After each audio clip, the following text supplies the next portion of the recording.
नमस्ते। रहस्य यहां पुनः प्रस्तुत है। आज मैं आपको आर्मी ऑफ डार्कनेस नामक एक हॉरर कॉमेडी फिल्म के बारे में बताने जा रहा हूं। आगे स्पॉइलर है, सावधान रहें और अपना ख्याल रखें। फिल्म की शुरुआत 1300 के आसपास ऐश विलियम्स नामक एक युवक की कहानी से होती है, जो अपना परिचय एक गुलाम के रूप में देता है। फिलहाल उसे जंजीरों में जकड़ा गया है और कई अन्य लोगों के साथ घसीटा जा रहा है। जब ऐश बताता है कि उसका जीवन हमेशा से ऐसा नहीं था, तो दृश्य फ्लैशबैक में चला जाता है। यह 1990 के दशक की शुरुआत की बात है और युवा ऐश अपने गृहनगर के एक स्थानीय बाजार में एक साधारण क्लर्क के रूप में काम करता है। उसकी लिंडा नाम की एक गर्लफ्रेंड है जो उसी मार्ट में क्लर्क है। एक दिन दोनों जंगल में एक परित्यक्त केबिन में रोमांटिक छुट्टियां मनाने जाते हैं। एक अलमारी के अंदर उन्हें नेक्रोनोमिकॉन एक्स मोर्टिस या मृतकों की पुस्तक नामक एक पुस्तक मिलती है। तब पता चलता है कि केबिन का पिछला मालिक एक पुरातत्वविद था और उसने खुदाई के दौरान इस पुस्तक की खोज की थी।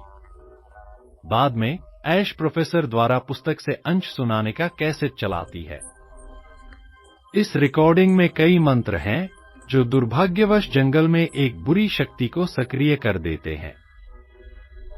उस रात बुरी आत्माएं लिंडा को मार देती हैं और फिर ऐश के पीछे पड़ जाती हैं। वे उसकी दाहिनी बाह की रक्त वाहिकाओं के माध्यम से उस पर कब्जा करना शुरू करते हैं। गरीब आदमी को अपने पूरे शरीर में जादू फैलने से रोकने के लिए अपना हाथ काटने पर मजबूर होना पड़ता है। लेकिन इससे उसकी पीड़ा समाप्त नहीं होती, क्योंकि आत्माएं उसका पीछा करना जारी रखती हैं। घायल और अकेले ऐश मदद के लिए पुस्तक खोजती है और राक्षसों को हराने के लिए एक मंत्र ढूंढती है। हालांकि जब वह मंत्र का जाप करता है तो एक समय भंवर खुल जाता है और वह उसमें समा जाता है। उसकी कार के साथ केबिन में रखी एक बंदूक और वह चेनसॉ भी बरामद हुई जिससे उसने अपना हाथ काटा था। भंवर ऐश और अन्य वस्तुओं को एदी में एक विशाल खाली भूमि पर ले जाता है। 1300 कुछ ही मिनटों बाद वह लॉर्ड आर्थर के शूरवीरों से घिर जाता है, जो एक शक्तिशाली राजा है और पूरे ब्रिटिश प्रायद्वीप पर शासन करना चाहता है।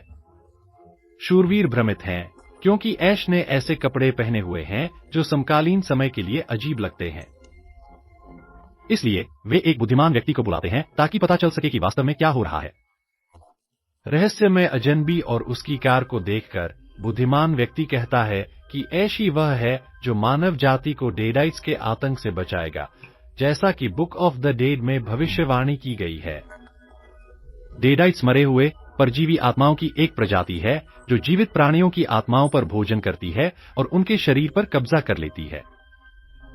यह पता चला है कि वर्तमान में ब्रिटेन के कई हिस्से डेडाइट्स से त्रस्त हैं। बुद्धिमान व्यक्ति को यकीन है कि ऐश ही उनकी समस्याओं का समाधान है। हालांकि कप्तान ऐसी भविष्यवाणी पर विश्वास करने से इनकार कर देता है और सोचता है कि ऐश ड्यूक हेनरी के आदमियों में से एक है। यह पता चला कि ड्यूक हेनरी एक स्कॉटिश व्यक्ति है जो अंग्रेजी शूरवीरों के साथ युद्ध में है। इसके बाद फिल्म पहले दृश्य पर वापस आती है, जहां ऐश को अन्य बंदी सैनिकों के साथ लॉर्ड आर्थर के महल की ओर घसीटा जाता है। आगमन पर कई किसान और अन्य साधारण लोग अपने राजा की जय जयकार करते हैं। भीड़ में शीला नाम की एक खूबसूरत युवा लड़की भी है, जिसका भाई भी राजा की सेना में शूरवीर है।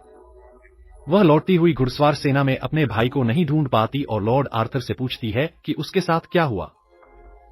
वह उसे यह गंभीर समाचार देता है कि उसका भाई दुर्भाग्यवश ड्यूक हेनरी के आदमियों के खिलाफ लड़ाई में मारा गया।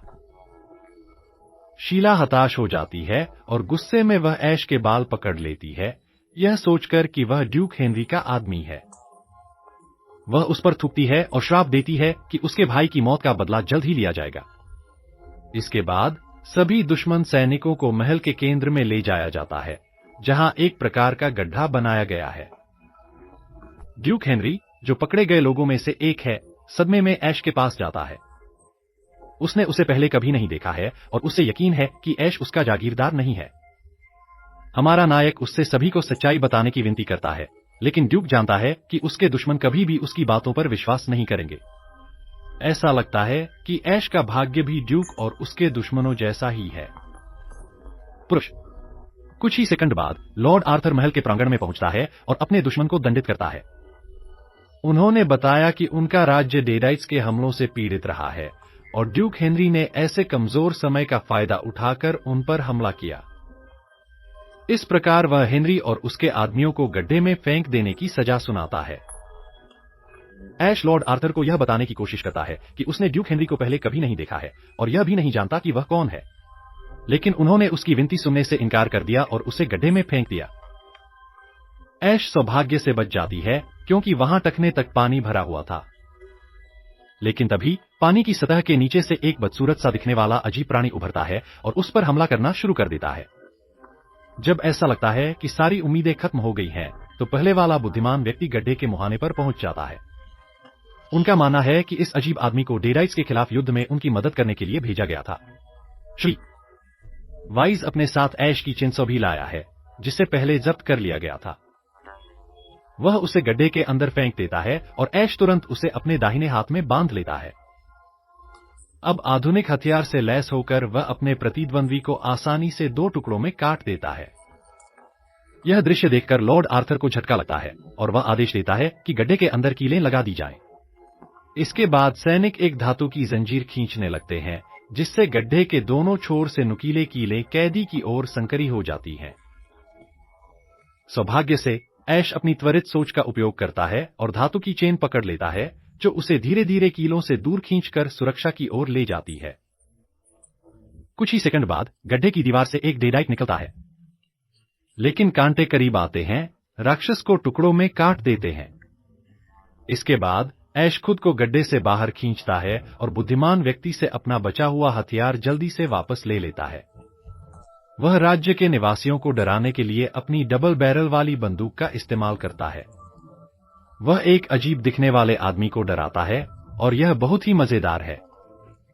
फिर वह ड्यूक हेनरी को मुक्त करता है और बाद वाला एहसान चुकाने का वादा करता है। यह सब देखकर लॉर्ड आर्थर बहादुरी से अपनी लंबी तलवार से उससे लड़ने के लिए आगे बढ़ता है, लेकिन ऐश लापरवाही से ब्लेड पर गोली चलाता है और उसे 2 टुकड़ों में फाड़ देता है।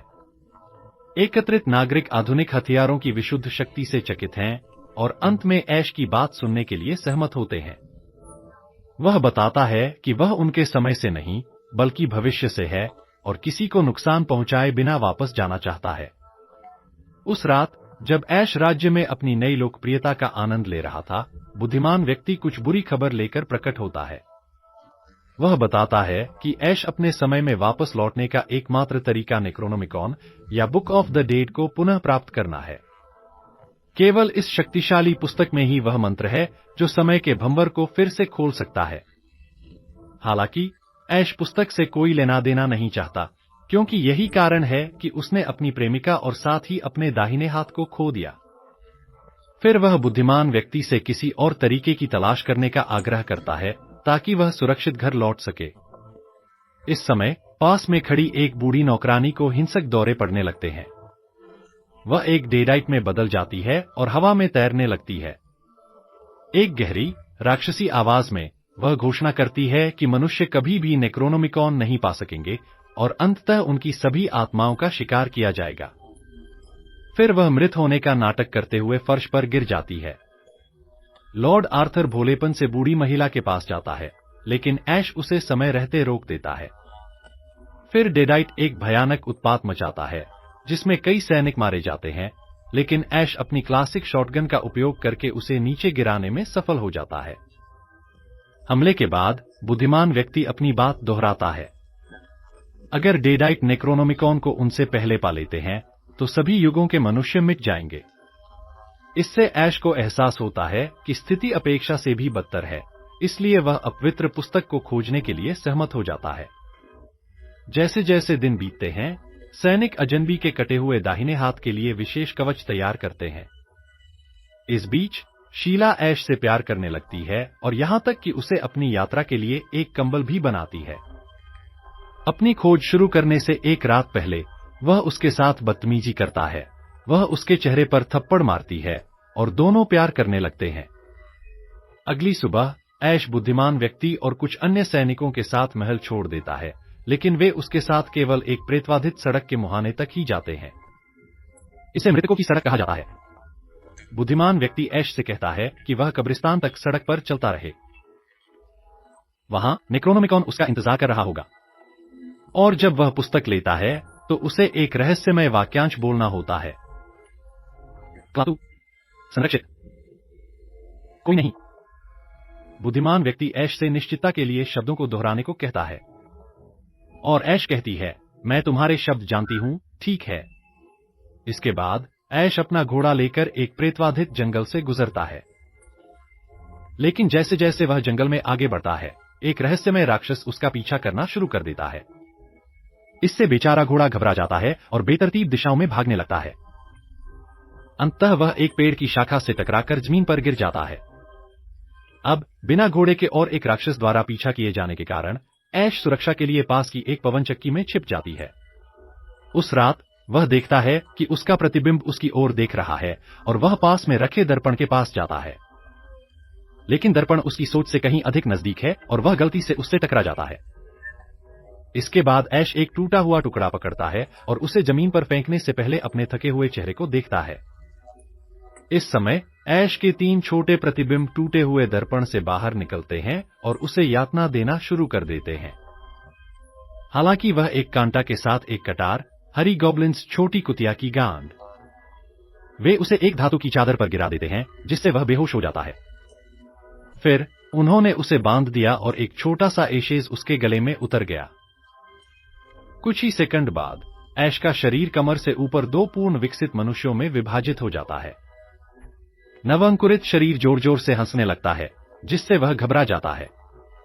वह उठता है और जंगल में भागता है, लेकिन अंकुरित संस्करण उसके शरीर से पूरी तरह अलग हो जाता है। अब ऐश के 2 संस्करण हैं, एक बुरा है और दूसरा वास्तविक। इसके बाद वे एक दूसरे से लड़ने लगते हैं और ऐसा प्रतीत होता है कि वे बराबरी के दावेदार हैं। हालांकि हमारा नायक अंततः जीत हासिल कर लेता है और अपने हमशक्ल के चेहरे पर गोली मार देता है। इसके बाद वह अपने प्रतिद्वंद्वी के विकृत शरीर को पवन चक्की के पास खींचता है, अपनी चेंसों से उसे टुकड़ों में काटता है और उसके लिए कब्र खोदता है।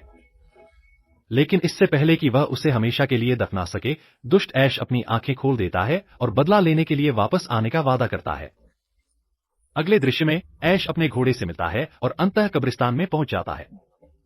लेकिन उन्हें यह देखकर आश्चर्य हुआ कि एक विशाल मकबरे में एक के बजाय 3 पुस्तकें थीं। वह पहली किताब खोलता है और लगभग एक अलग आयाम में चला जाता है। लेकिन अपनी धातु की भुजा की बदौलत ऐश कब्र को पकड़ने में कामयाब हो जाता है और किताब बंद कर देता है। इसके बाद वह दूसरी किताब खोलता है, जो उसे बुरी तरह काटती है। सौभाग्य से ऐश इससे लड़ने में सफल हो जाती है और फिर असली नेक्रोनोमिकॉन को पकड़ लेती है। लेकिन जब वह जादुई वाक्यांश बोलने का प्रयास करता है तो उसे पता चलता है कि वह उसका अंत भूल गया है।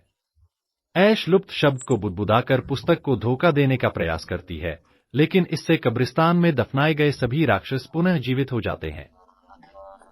इससे वह बुरी तरह डर जाता है, इसलिए वह पुस्तक उठाकर महल की ओर भागता है। थोड़ी देर बाद मृत शरीर और राक्षस अपनी कब्रों से बाहर निकलते हैं और लॉर्ड आर्थर के महल की ओर बढ़ना शुरू करते हैं। दुष्ट ऐश भी जागृत हो जाती है और मृतकों को अंधकार की एक सेना में एकजुट कर देती है। वापस लौटने पर ऐश उस बुद्धिमान व्यक्ति को पुस्तक सौंप देता है और अपने समय में वापस लौटने की मांग करता है। नागरिक खुश हैं कि वह नेक्रोनोमिकॉन वापस ले आया, लेकिन बूढ़ा आदमी सवाल करता है कि क्या उसने इसे लेने से पहले जादुई वाक्यांश कहा था। घबराए हुए ऐश ने कहा कि उसने अधिकांश वाक्य सही सी पढ़ा, लेकिन बुद्धिमान व्यक्ति को पता है कि उसने गलती की है। इसके बाद उन्होंने बताया कि वाक्यांश का सही उच्चारण किए बिना पुस्तक को उठाने से दुष्ट मृतकों की सेना दुनिया पर आक्रमण कर देगी। ऐश अपनी गलतियों के लिए माफी मांगता है, लेकिन अपने समय पर वापस लौटने पर अड़ा रहता है। उनका कहना है कि पुस्तक वापस लाकर उन्होंने अपना वादा पूरा कर दिया है। यह सुनकर शीला समेत सभी नागरिक ऐश के प्रति सम्मान खो देते हैं। वह उनकी सबसे बड़ी जरूरत के समय भागने की कोशिश कर रहा है। जब वे सभी बहस कर रहे होते हैं, दुष्ट ऐश एक विशाल चमगादड़ जैसे प्राणी पर सवार होकर महल पर आक्रमण करता है और शीला का अपहरण कर लेता है। वह उसे वापस कब्रिस्तान में ले जाता है और उसके साथ जबरदस्ती करता है। अंततः उस मासूम गांव की लड़की को दुष्ट रानी में बदल देता है। अगले दृश्य में ऐश देखता है कि उसने उन ग्रामीणों को कितना दुख पहुंचाया है जो उस पर निर्भर थे। इससे अंततः उसका मन बदल जाता है, इसलिए वह मृतकों की सेना के विरुद्ध युद्ध में मनुष्यों का नेतृत्व करने का निर्णय लेता है। सबसे पहले वह ड्यूक हेनरी के पास एक कौवा भेजता है तथा उनसे साझा दुश्मन के खिलाफ लड़ाई में शामिल होने के लिए कहता है। इसके बाद वह अपनी पुरानी कार में यांत्रिकी और रसायन विज्ञान की पाठ्य पुस्तकों से प्राप्त ज्ञान का उपयोग करके कई विस्फोटक हथियार बनाता है। 2 रातों के बाद मृतकों की सेना अपने नेता दुष्ट ऐश और दुष्ट रानी शीला के साथ महल के दरवाजे पर पहुंचती है। इसके बाद दोनों पक्षों के बीच भयंकर लड़ाई शुरू हो जाती है। प्रारंभ में मनुष्य अपने आधुनिक विस्फोटकों और हथियारों से नियंत्रण हासिल कर लेते हैं, लेकिन जल्द ही मृतकों की सेना मुख्य द्वार को तोड़ देती है और तबाही मचा देती है। वे सैकड़ों लोगों को मार देते हैं और ऐसा प्रतीत होता है मानो सारी उम्मीदें खत्म हो गई हों। हालांकि ड्यूक हेनरी अपनी खोपड़ियों की सेना के साथ ठीक समय पर प्रकट होता है और स्थिति को मनुष्यों के पक्ष में मोड़ देता है। इस बीच दुष्ट ऐश नेक्रोनोमिकॉन को हथियाने के लिए महल के अंदर की ओर दौड़ता है। ऐश उसका पीछा करता है और दोनों मानवता के भविष्य के लिए एक भयंकर युद्ध में शामिल हो जाते हैं। हमारा नायक अपने विरोधियों पर कई अच्छे प्रहार करता है, लेकिन चूंकि इविल ऐश सचमुच एक डेडाइट है, इसलिए वह वापस आ जाता है। शुक्र है कि ऐश एक ऐसे हथियार का इस्तेमाल करता है जो उसके हमशक्ल के पास नहीं है, यानी उसका मस्तिष्क अच्छी तरह से काम करता है। वह एक विस्फोटक निकालता है, उसे डेडाइट के मुंह में ठूंस देता है और एक विशाल ट्रेबुशेट का उपयोग करके उसे हवा में उछाल देता है। इससे दुष्ट ऐश के हजारों टुकड़े हो जाते हैं और उसकी मृत्यु के साथ ही शीला अंततः उसके जादू से मुक्त हो जाती है। इस युद्ध के बाद ड्यूक हेनरी और लॉर्ड आर्थर अपने मतभेदों को सुलझा लेते हैं तथा एक दूसरे पर फिर कभी आक्रमण न करने के समझौते पर हस्ताक्षर करते हैं। इस बीच बुद्धिमान व्यक्ति नेक्रोनोमिकॉन से एक अंश पढ़ता है और ऐश को अपने घर वापस लौटने के लिए एक औषधि देता है, लेकिन ऐसा करने के लिए उन्हें क्लातु फराता निक्टो वाक्यांश का उच्चारण करना होगा। अंतिम दृश्य में ऐश वाक्यांश दोहराती है और औषधि पी लेती है। उसे पता नहीं होता कि उसने औषधि की बहुत अधिक बूंदें पी ली हैं और वह सुदूर भविष्य में पहुंच जाता है। इस तरह के और वीडियो के लिए सदस्यता लें, नोटिफिकेशन चालू करें और चैनल की मदद करने के लिए लाइक करें। देखने के लिए धन्यवाद।